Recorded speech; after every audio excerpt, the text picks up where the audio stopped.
안녕하세요. 김승현 안PD의 스포일러 안PD입니다. 야, 이런 말을 영상에서 하게 될 줄은 몰랐는데 현대차가 진짜 대단한 일을 벌이고 있습니다. 불과 몇 년 전까지만 해도 현대차가 시장을 선도하지 못하네, 항상 뒷북이네, 이런 소리가 많았잖아요. 그런데 이번에는 뭔가 엄청 빠릅니다. 최근에 GV60 소개 영상 이후에 뭔가 전개가 엄청 빨라요. 전동화 브랜드 비전을 발표하고 탄소 중립을 선언하더니 아예 에너지의 대중화까지 선언을 해버립니다. 불과 일주일 만에 큰 발표를 3가지나 한 거죠. 그런데 이게 단순히 계획에서만 그치는 게 아니라 아예 행사까지 진행하면서 제대로 PR을 했습니다. 가장 인상 깊었던 게 드디어 이런 행사를 통해 현대차도 기술력 과시를 시작했다는 겁니다. 이게 현대차의 큰 그림하고도 매우 밀접하게 연결이 되죠. 지금부터 관련 이야기가 차례대로 나오니까요, 끝까지 지켜봐 주시면 감사드리겠습니다. 오늘 내용은 내연기관차 시대가 저무는 게 아쉬웠던 분들의 시선으로 바라볼 겁니다. 일단 GV60 공개 영상에 대해서는 이전 영상에서 말씀을 드렸죠. GV60이 아닌 제네시스 X가 주인공이었고 이를 통해서 현대차가 고성능의 진심이라는 걸 잠깐 알 수 있었습니다.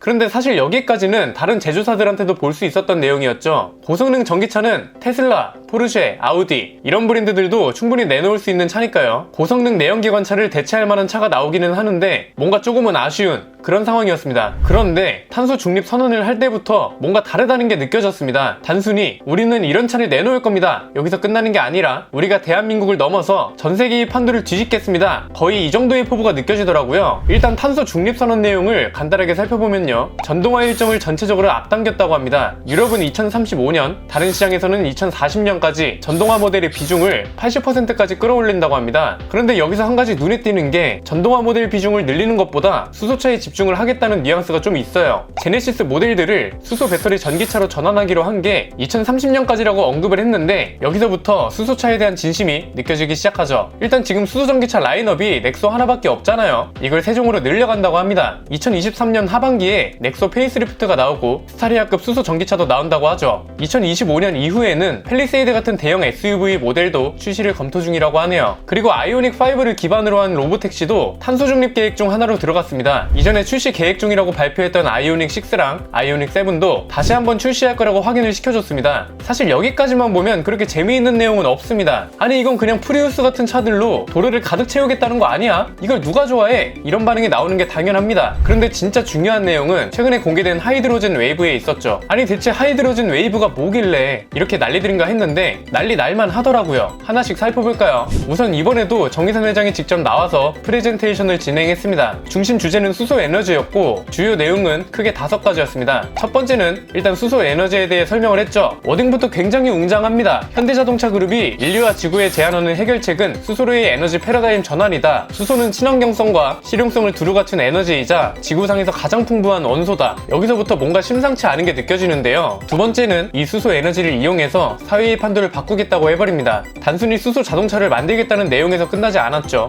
2040년까지 수소 에너지로 산업과 사회 전반에 획기적인 변화를 일으키겠다고 했습니다. 그중 대표적인 게 상용차 라인업에 수소 연료전지를 적용하겠다는 거였습니다. 대형 트럭이나 버스, 그러니까 모든 상용차 신모델을 수소 전기차와 전기차를 출시해서 배출가스가 아예 나오지 않도록 하겠다는 계획을 발표했습니다. 이건 충분히 가능성이 있죠. 포터 EV도 처음 나왔을 때 어땠나요? 누가 전기 트럭을 사냐? 이랬었는데 지금은 도로에서 엄청 자주 보입니다. 친환경차 점유율을 높이는 것 정도는 크게 걱정을 안 해도 될 것 같죠. 이건 진짜 마음만 먹으면 금방 달성을 하지 않을까 싶네요. 세 번째는 차세대 연료전지 시스템에 대해서 이야기를 했습니다. 여기서부터 슬슬 기술력에 대한 이야기가 시작됩니다. 차세대 연료전지 시스템은 넥소에 들어간 시스템보다 부피도 줄어들었고 상용차용으로 개발 중인 시스템은 넥소의 시스템하고 크기는 비슷하지만 출력은 2배 정도 강화가 됐다고 합니다. 바로 네 번째로 넘어가 보면 여기부터가 진짜 자동차 좋아하는 분들이 좋아할 만한 내용이었습니다. 스팅어를 대체할 만한 고성능차 얘기가 여기서 나오죠. 고성능 수소연료 전기차 비전 FK가 언급이 됐습니다. 스펙도 얼추 공개가 됐는데 1회 충전 시 최대 주행거리 목표가 600km, 출력은 500kW 이상, 제로백은 무려 4초 미만이라고 합니다. 현대차가 진짜 이 정도로 고성능에 진심일 때가 있었나? 영상으로 비전 FK를 화려하게 소개를 했고 최근에 남양연구소에서 행사도 했었죠. 내연기관 고성능 모델부터 시작해서 친환경 고성능 모델까지 선보였는데 지금까지 봤던 현대차 행사와는 차원이 달랐습니다. 옵션, 디자인 이런 거 다 필요 없고 우리 기술력이나 마음껏 느끼고 가라, 약간 이런 느낌이었습니다. 드디어 현대차도 기술력 과시를 제대로 하는구나 싶더라고요. 이쯤 되니까 그동안 현대차가 그려왔던 큰 그림이 어느 정도 머릿속에 그려지실 것 같은데요.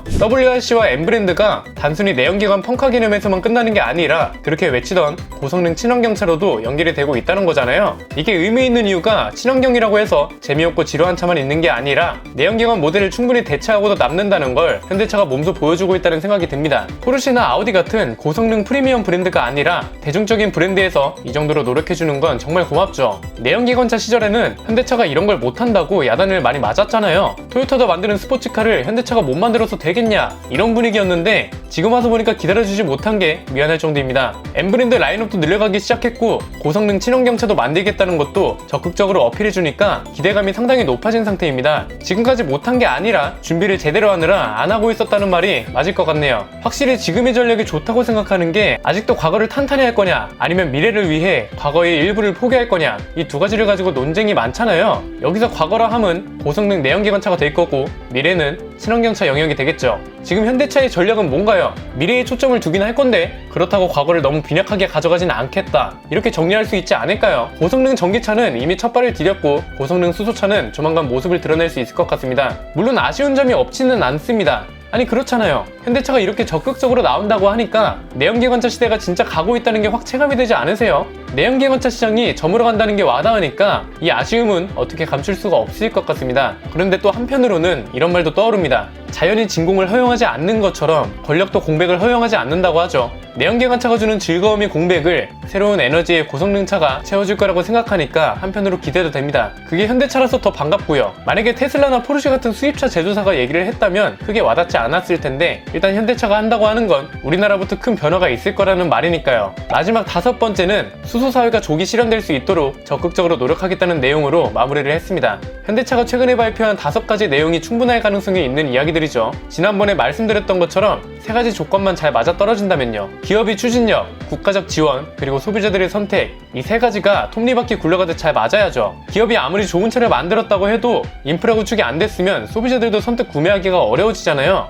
어느 한 가지라도 늦거나 타이밍을 놓치면 기회를 놓치게 되는 거니까 추진력과 지원 그리고 선택이 잘 맞아떨어졌으면 합니다. 내연기관차는 역사의 차이가 크다고 하지만 친환경차는 출발선이 다들 비슷하니까 일본이나 독일 정도는 가볍게 이기겠다는 각오를 가져가도 괜찮지 않을까요? 진짜 이게 현실이 되면 북미 판매량 순위에서 일본차보다 한국차가 더 많이 보이는 날도 올 수 있지 않을까 싶습니다. 오랜만에 좀 길게 이야기를 해봤습니다. 앞으로 이런 유익한 이야기들도 가장 빠르게 스포일러 해드릴 예정이니까요. 구독과 좋아요 알림 설정을 통해 가장 빠르게 받아보셨으면 좋겠습니다. 저희와 성장을 함께하는 팀원들을 소개하면서 영상 마치겠습니다. 김승현 안PD의 스포일러 멤버십 관심 있으신 분들이 많은 참여 부탁드립니다. 안PD의 자동차 백과 현대차의 큰 그림 편이었습니다. 감사합니다.